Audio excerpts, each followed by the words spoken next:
저희가 웨스트민스터 서요리 문답을 이제 2년 전인가 보았고요. 그 다음에 해설을 보는데요. 우리가 한 절 한 절을 보지 않지만 큰 주제별로 이렇게 보고 있습니다. 그래서 지금은 이제 한 2번, 3번 하면 이게 끝납니다. 그런데 이제 마무리를 하면서 성도의 죽음, 즉 의인의 죽음을 성경에서 무엇라 하고 의인의 죽음 앞에 하나님이 어떤 것을 약속해 주셨는가, 그것을 좀 오늘부터 한 2-3번에 걸쳐서 잠시 나누고, 그리고 이제 부활에 대해서 주제를 나누면 이 웨스트민스터 소요리 문답 해설을 그렇게 좀 마치려고 합니다.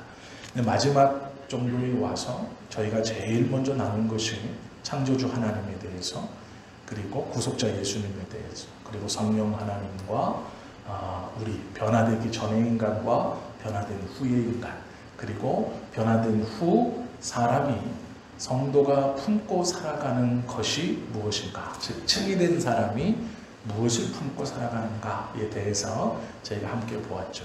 그리고 오늘부터는 이렇게 살아가는 사람이 육신의 죽음, 하나님께서 말씀하신 이 죽음, 성경대로라면 의인의 죽음에 대해서 어떻게 말씀하고 있는가, 그리고 우리는 이 의인의 죽음을 우리가 이제 앞두고 있는 상황에서 그 죽음에서 어떤 것을 기대하고 죽음이라는 게 무엇인가에 대해서 좀 잠시 생각해 보려고 하는데요. 바울은 예수 그리스도에 대한 열렬한 찬양하는, 바울은 예수님을 온전히 찬양하고 자기가 배우고 알고 깨달았던, 바울이 가지고 있었던 모든 지식으로 깊이 묵상하면서 오로지 예수님에 대해서 다른 사람들이 책잡지 못하도록, 때로는 논리적으로, 때로는 감정적으로, 때로는 능력을 가지고 그 예수님을 오로지 찬송했던, 여기서의 찬송은 노래를 불렀다는 것뿐만이 아니라 높였던, 이 바울의 글들을 다 보면요, 예수님을 최고로 높이고 있어요. 모든 것이 주님의 은혜입니다. 이것을 하신 분은 주님입니다. 계속 예수님을 높이고 있어요. 예수님을 높이면서 자연스럽게 하나님을 영광스럽게 하고 있는 것이죠. 이 바울이요, 소명을 받고 그 높이는 예수님의 뜻에 따라서 살아가고자 그의 남은 생을 분투하면서 빌립보서에서 이제 죽음에 대해서 이렇게 말하고 있습니다. 그것도 어떤 상황에서 말하고 있냐면, 많은 사람들은 바울이 예수님의 기적적인 방법으로 풀려나서 자유롭게 될 거라고 기도하고 기대하고 있는 상황이었어요. 이게 무슨 얘기냐면요, 초대교회에 예수님의 제자들이 옥에 갇힌 적이 있습니다. 그때 많은 제자들이 무서워서 곳곳에 숨어 있었어요. 그런데 놀랍게도 옥문이 열리고 예수님의 제자인 수제자인 베드로가 걸어서, 그 열린 옥문을 걸어서 제자들에게 돌아옵니다. 제자들은 그런 사건, 그리고 그런 기도를 이미 드려본 경험이 있어요.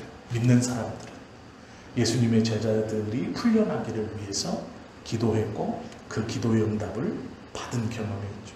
우리가 보면 바울도 신라와 함께 갇혀 있을 때 찬송하는 중에 옥문이 흔들려 열린 그것을 성경에서 보죠. 이때도 마찬가지예요. 바울은 다른 말을 하고 있지만, 바울에게 복음을 들어서 교회가 설립되었던 믿음의 공동체, 그리고 초대교회의 바울을 위시한 이 믿음의 사람들은 지금 바울이 풀려나기를 위해서 기도하고 있어요. 하나님께서 놀라운 방법으로 감옥문을 여셔서 이 바울을 분명히 자유롭게 하실 것이다. 분위기는 그렇게 가는 거예요. 그런데 바울이요, 그렇게 기도하고 있는 성도들에게 편지를 쓰면서 이제 뭐라고 쓰냐면 죽음에 대해서 써요. 죽음에 대해서.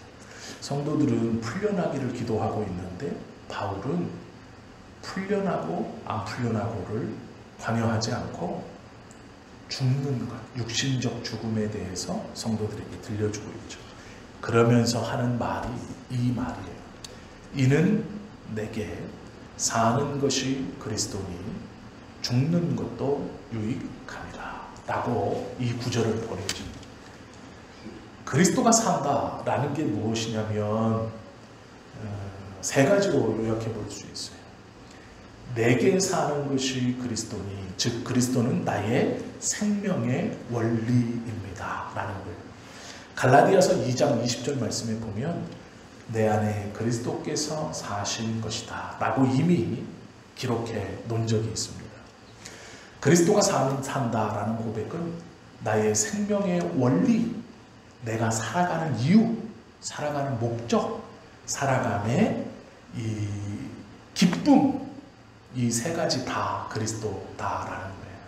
그 첫 번째가 뭐냐면 나의 생명의 원리, 즉 내가 살아가는 그리스도가 내 안에 산다고 했을 때의 바울의 첫 번째 고백은 싹이 가지에 붙어 있을 때 싹이 탁 튀어 거기서 꽃을 피우고 열매가 맺히는 것처럼 내 삶의 원리, 내 생명의 원리는 그리스도라는 가지에 붙어 있어 거기서 싹이 나고 꽃이 피고 열매를 맺는 것입니다.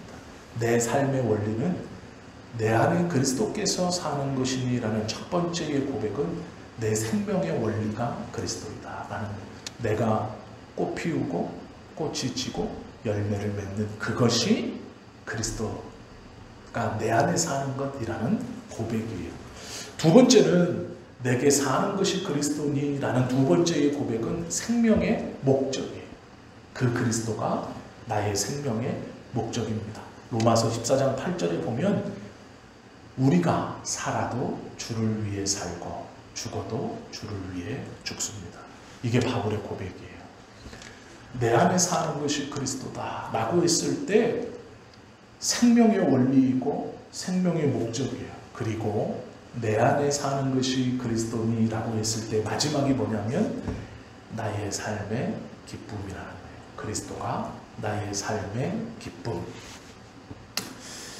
시편 43편 4절에 보면 이렇게 고백해요. 그런즉 내가 하나님의 단에 나아가 나의 극락의 하나님께 이르리니 나의 기쁨의 하나님, 기쁨의 끝.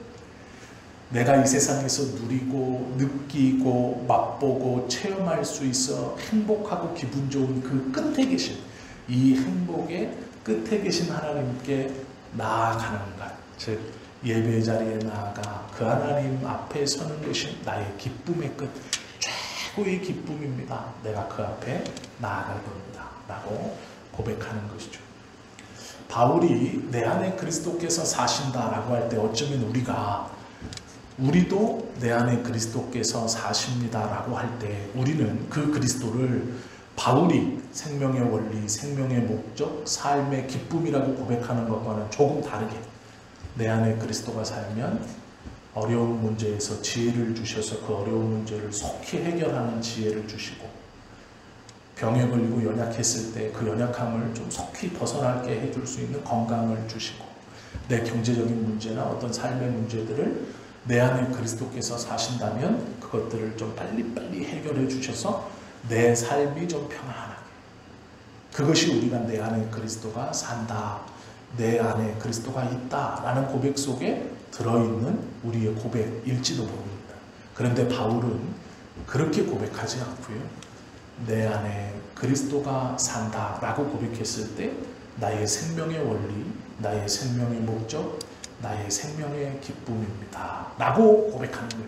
그 뜻으로 무엇인가 해결시켜주고 원래대로 돌려주시고 건강하게 해주시고 좀 부자되게 해주시고 이렇게 좀 뭐가 형통하게 잘 풀려가는 그런 것이 아니고 조금은 다른 나의 생명의 원리요 목적이요 삶의 기쁨입니다. 이 세 가지의 고백이 내게 사는 것이 그리스도니 라고 하는 그 고백 속에 바울이 고백하는 세 가지의 그리스도가 산다 라고 했을 때 의미라는 거예요. 그러면서 이렇게 그리스도가 내 안에 살고 내 생명의 원리요 목적이요 삶의 기쁨인 이것을 품고 살아가는 바울이 이 세 가지가 있으므로 죽음도 내게 유익하다 이렇게 말해요. 이 좋은 것을 품었으면 이 좋은 것을 품고 길게 살아가야죠. 죽지 않고 살아가야죠. 건강하게 살아가야죠. 행복하게 살아가야죠. 이 좋은 것, 그리스도가 내 안에 살아 그 예수님이 나의 생명의 원리가 되고 생명의 목적이 되고 나의 삶의 기쁨이 되는데 그럼 이걸 안고 이 좋은 것을 안고 길게 살아야죠. 그런데 뭘 생각하냐면 이 좋은 것을 안고 있으니 죽음도 유익하다 이렇게 말하는 거예요. 이 뜻을 깊이 묵상해 보셔야 돼요. 내가 죽겠다는 말이 아니에요. 지금 내가 이걸 깨달았으니 그래 죽자 일부러 죽으러 가는 게 아니에요. 불 속에 뛰어드는 막 나방처럼 가면 죽는 거 알면서 달려 들어가서 내가 죽겠다 이런 말이 아니에요. 죽음이 온다 해도 유익함입니다 이런 뜻이에요. 이건 수동적인 겁니다. 내가 안고 죽음을 향해 달려간다 빨리 죽어야지 이게 아니고요. 죽음이 저기서 다가오고 있는 거예요. 나한테 나는 서 있고 죽음이 저기 다가오고 있어요. 이렇게 언젠가는 내가 부딪힐 걸 알아요. 저게 나한테 와서 지금은 멀리 있어 보이지 않고 체험되지 않고 느껴지지 않지만 이 기쁜 것을 끌고 있으니 언젠가 다가올 죽음도 유익합니다. 이렇게 말하고 고백하는 거예요. 그러면 죽는 것도 유익하다. 죽음이 과연 믿는 사람들한테 뭔데 바울이 유익하다고 하는가? 그것을 좀 보면 좋을 것 같아요. 시편 31편 10절의 말씀에 보면 다윗이요 자신의 삶을 이렇게 고백합니다. 내 생명은 슬픔으로 보내며 나의 해는 탄식으로 보냅니다. 이게 다윗의 고백인데요. 왜 이렇게 다윗이 고백하냐면 자신의 삶을 돌아보면서 왜 기쁜 일, 즐거운 일, 행복한 일이 왜 없었겠어요? 하나님의 은혜에 거기서 누렸던 기쁨이나 자유함이 왜 없었겠어요? 그런데 다윗이요 자신의 삶을 다 돌아보면서 뭐라고 고백하냐면 내 생명은 슬픔이고 나의 해는 탄식으로 보내어지고 있습니다 라고 시편 31편에 고백해요. 죽음이라는 건 이 삶에서 안식에 대한 보증서를 받는 거예요. 이제 안식하는 거예요. 안식한다라는 것은 이런 겁니다. 주변이 고요해진다는 뜻이에요. 안식이라는 말은 내가 쉼을 위해 앉았습니다. 어떤 풀밭이나 이렇게 생각하시면 돼요. 정신없이 막 이렇게 양 한 마리가 막 들판을 떠돌다가 이제 지친 거예요. 그래서 풀밭에 엉덩이를 대고 딱 앉았는데 그 앉음과 동시에 자신의 있던 주변 상황이 고요해진 거예요. 아무 소리도 들리지 않는 것. 주변에 다른 친구들의 울음소리도 들리지 않고 목자의 뭐 어떤 시끄러운 양치기의 시끄러운 소리도 들리지 않고 뭐 하늘을 날아다니는 솔개나 뭐 새소리도 들리지 않고 내가 이제 쉬어야겠다 하고 탁 엉덩이를 붙이고 풀밭에 앉았을 때 힘이 들어 탁 주저앉았을 때 그 주저함과 맞춰서 주변이 조용해지는 상태예요. 이게 안식하는 상태예요. 주변에 시끄러운 소리가 나지 않는 거예요. 조용해지는 거예요. 내가 앉음과 동시에. 이게 안식이거든요. 죽음이라는 걸 성경은 뭐라고 그러느냐? 안식에 들어간다라고 해요. 안식, 조용해진다. 내 귀에 아무런 소리가 들리지 않는 조용한 상태.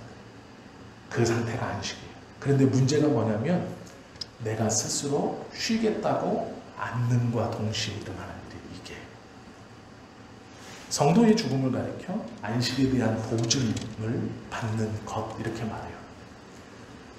힘들고 어렵게 걸어가다 쉬어야지 하고 엉덩이를 탁 붙이는 순간 주변이 갑자기 쥐죽은 듯 조용해지고 편안해지는 거예요. 이게 안식. 이거에 대한 보증이 죽음이다 라고 성경은 말씀하고요. 두 번째는요. 이 고요함 속에 엉덩이를 탁 붙였어요. 아, 힘들다. 그래, 내가 부지런히 왔다. 이제 쉬어야지 하고 엉덩이를 탁 붙이는 순간 주변이 조용해지는데, 그때 무엇 하나만 보이느냐? 첫 번째는 하나님의 영광스러운 모습을 보게 되는 순간이에요. 이게 죽음에서 우리가 받는 것이라고 말해요. 우리는, 성경은요, 이 안식 속에서 그 고요함 중에, 그 편안한 쉼 중에 뭘 보냐면 빛으로 오시는 하나님을, 성부 하나님을 우리의 지정의를 가지고 보는 거예요. 정확하게 파악할 수 있다. 이렇게 성경은 말씀하고 있어요. 이것을 신적인 하나님을 지정의를 가지고 보는 거예요.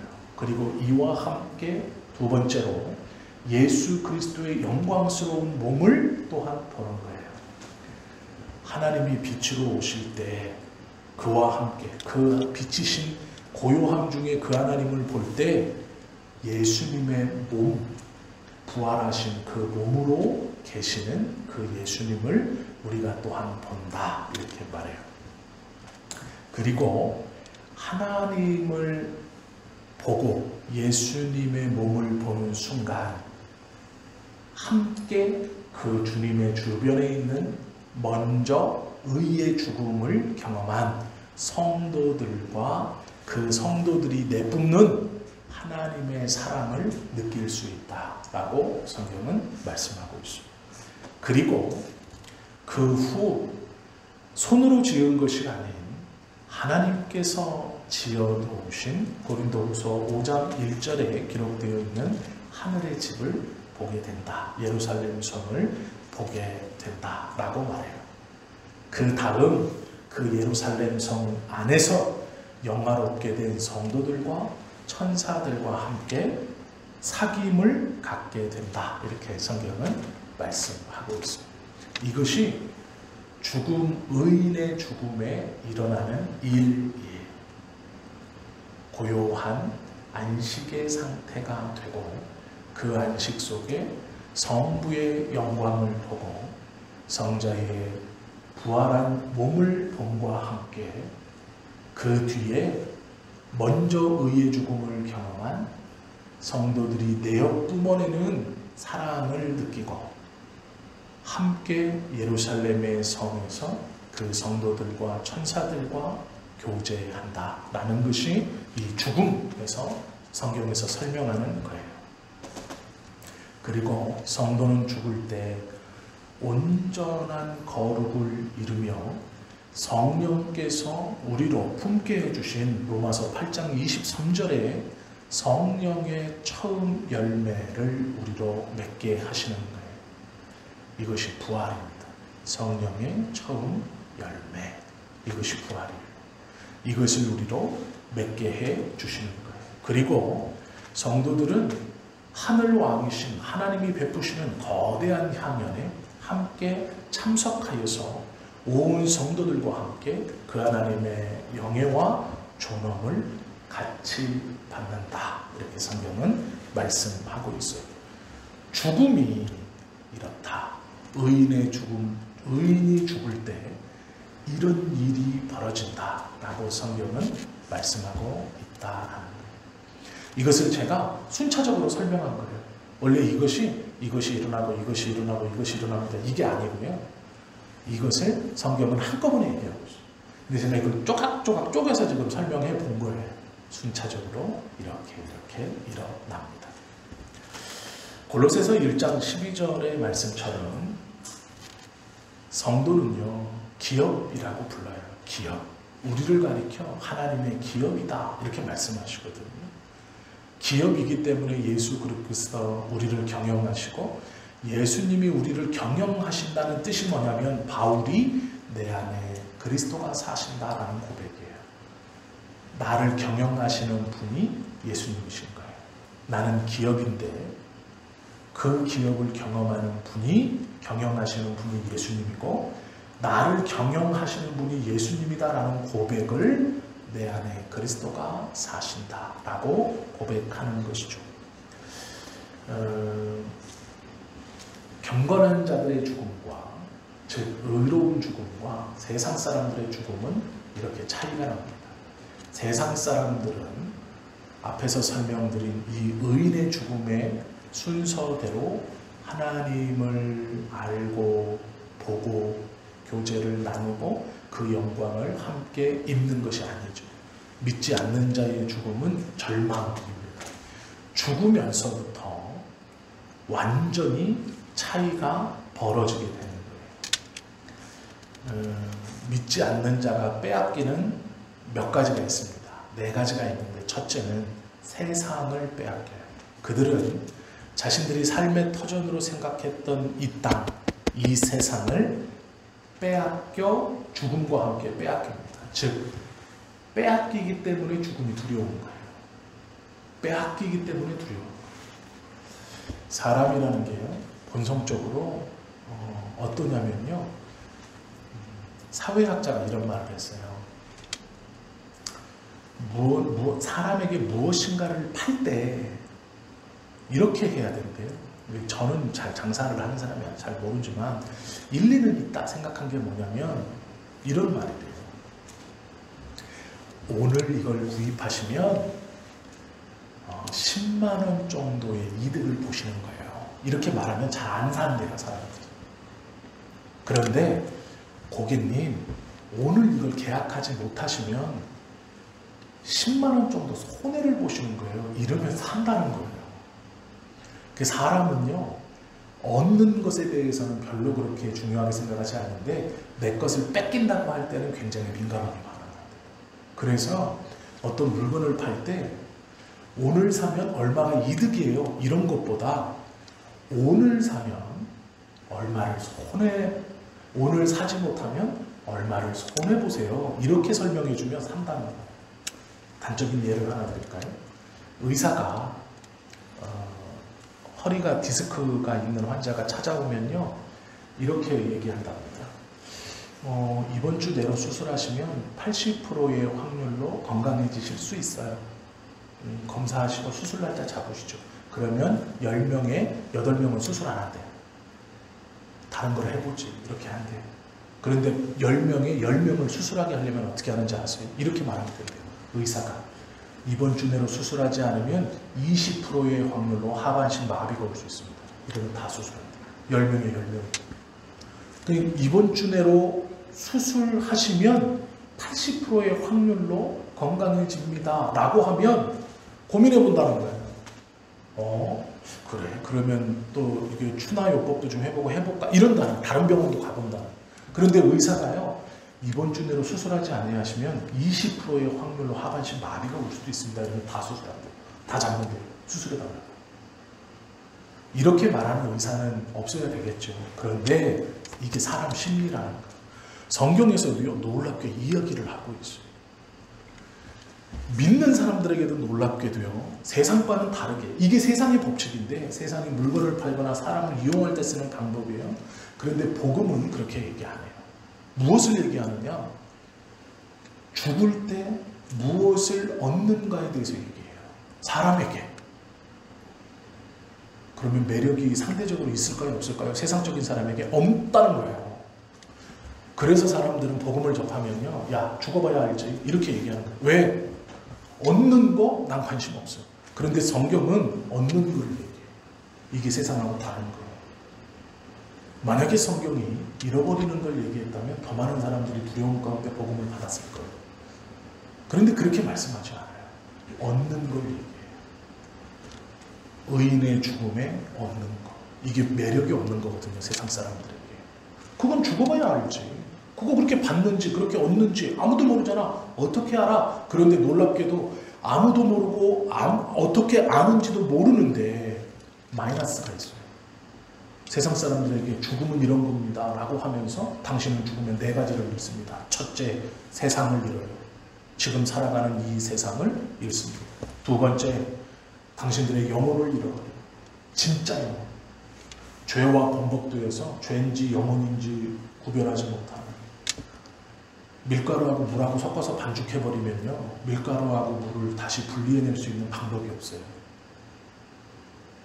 죄하고 영혼하고 섞여있는 이것이 다시 분리되지 않아요. 그냥 죄로 함께 멸망하는, 그 영혼을 잃는다. 이게 마태복음 16장 26절부터 27절 말씀이고요. 세 번째는 그들은 천국을 상실한다. 세상을 잃고 영혼을 잃고 천국을 상실하는 거예요. 이것이 잃는 것인데요. 잃는 것. 그리고 놀라운 건 그들에게는 전혀 중요하지 않은 부활을 잃어버려요. 다시 태어남이 없다라는 거예요. 만약에 우리가 누군가에게 복음을 전할 때 네가 예수 믿지 않으면, 네가 예수를 제대로 믿지 않으면 너는 세상을 잃고 너의 영혼을 잃고 천국을 잃고 부활을 잃을 겁니다.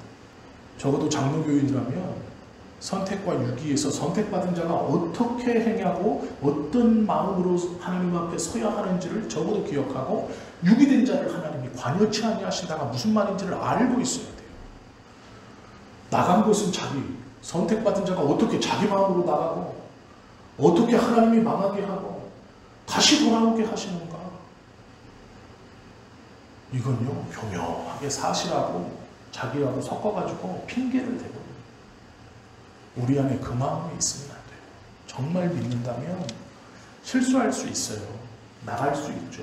망했어요. 그러면 하나님 죄송합니다 하고 들어와서 하나님이 어떻고 저떻고 핑계댈 게 아니에요.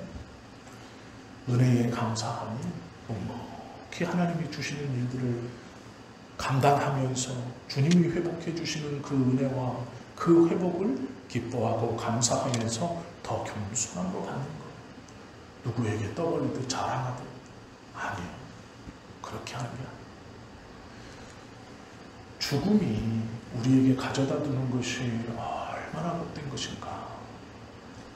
안식의 보증이 되는 것이고, 내가 육신의 죽음을 탁 당하는 순간 모든 것이 고요해지고 오로지 하나님이 내 앞에 그의 영광의 빛을 보여주시고 그 옆에 부활하신 예수 그리스도의 몸을 우리가 보고 먼저 의의 죽음을 경험한 성도들이 함께 나를 환영해주며 그 하나님의 사랑을 나로 느끼게 하셔서 그 예루살렘 하나님의 도성에 들어가 그 성도들과 천사들과 함께 교제하면서 그곳에서 새로운 성령의 첫 번째 열매, 완전한 거룩을 통해서 그 하나님을 온전히 느끼는 것, 이것이 육신의 죽음을 통해 갖는 성도의 놀라운 얻는 거예요.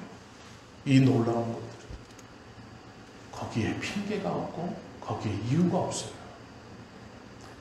우리가 정말 조금이라도 하나님께 어떠한 것을, 나의 어떠한 것을 돌리는 그런 마음이 있다면 이 기쁨을 소원하고 이 기쁨을 품을 수 없는 거예요. 그러니 언젠가 올지 모르는 죽음이 정말 내 앞에 왔다고 생각할 때 두려운 거예요. 바울이 기도하는 것은요, 내가 죽으러 간다라고 말하는 게 아니고요, 올 텐데, 언젠가는 올 텐데, 지금 가능성이 높죠. 감옥에 있으니까. 올 텐데 그게 아니다. 죽음도 내게 유익하다라고 하는 거예요. 왜요? 이 큰 것을 얻으니까. 믿지 않는 사람처럼 세상을 잃어버리고 영혼을 잃어버리고 천국을 잃어버리고 부활을 잃어버리는 죽음이 아니라 놀랍게 얻는 죽음이기 때문에 그렇다라는 것이죠. 이러한 영화로운 것들을 얻는다면요, 그것을 바라보는 게 당연한 거예요.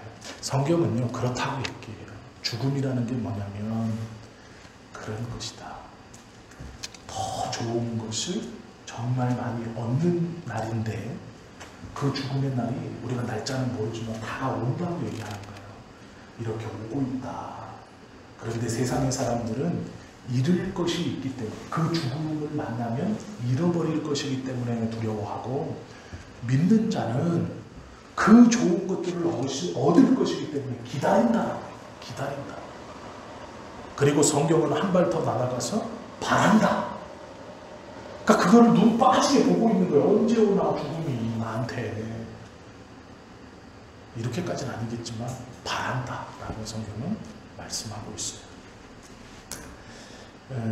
지금 이제 우리들이 살아가는 이 순간은요, 죽음이 다가옴과 동시에 하나님의 나라가 같이 다가오고 있는 삶을 사는 거죠.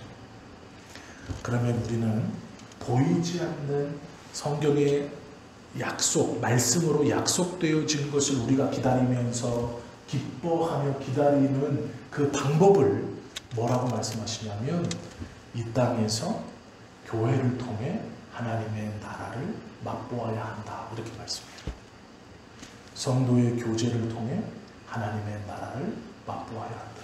저 천국의 성도의 교제에서 느끼는 하나님의 그 사랑을 이 땅에서 성도들을 통해 맛보아야 한다, 이렇게 말해요. 그래야 견딜 수 있다. 왜요?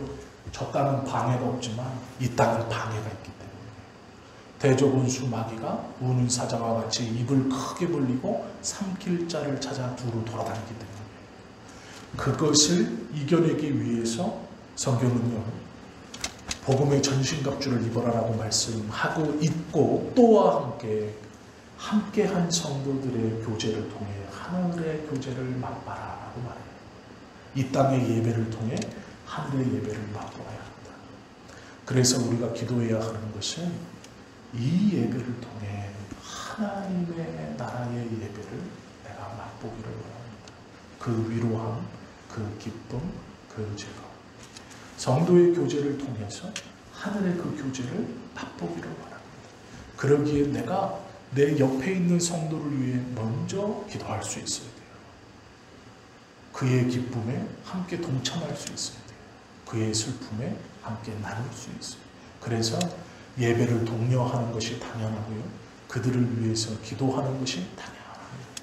그것이 이 땅에서 맛보아 그것을 알아가고 느껴가면서 다가오는 죽음에 함께 오는 이 귀하고 복된 것들을 바라는, 이 죽음이라는 우는 사자가 죄의 값으로 우리에게 준 이 죽음이라는 두려움이 아니라 바라는 것이 되는 거예요.